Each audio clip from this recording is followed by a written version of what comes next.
極度憤怒。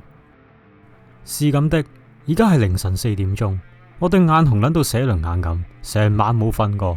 唔係因為失眠，唔係因為諗緊咩人生大事，而係為一隻閪蚊，一隻閪蚊。我屌佢個閪，同我玩成晚捉伊人。我一熄燈，準備飛去同周公個女拍拖，佢就揸住架 F-22隱形戰機，嗡飛埋去我隻耳仔度。唔係就咁飛過，係屌你老味喺度跳 break dance 咁挑引我。算，我忍，我大耳塞。點知隻箭種得寸進尺 ，feel 到我喐都唔喐，就以為我香撚咗，準備降落喺我塊面開餐。我即刻着床頭燈，準備一巴拍到佢變肉醬。點知一開燈，隻粉眉好似衝鋒21咁，瞬間消失，連條蚊毛都見唔到。我屌！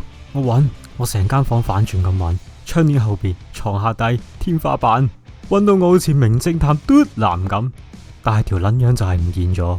OK fine，你叻，我熄燈瞓覺。撲你個街！我張被都未冚亂，嗰種聲音又來回地獄又折返人間，耳邊響起嗡，屌佢老母！成晚就係不斷重複熄燈，嗡，開燈唔見咗無限 loop。我 feel 到自己好似玩緊啲大型沉浸式 SM 體驗，隻閪蚊就係拎住皮鞭嘅女王。我真係好撚想問，創造世界條友諗緊啲咩？你創造獅子老虎 OK， 物競天擇；你創造蛇蟲鼠蟻 OK， 各有生態功能。但係你創造呢啲閪蚊出嚟，究竟為咩？為咗散播病菌？為咗令我哋人類冇覺好瞓？定係覺得人生太順利要加啲挑戰？人類科技可以發展到上太空、落深海，但係就係解決唔到呢啲濕鳩蚊。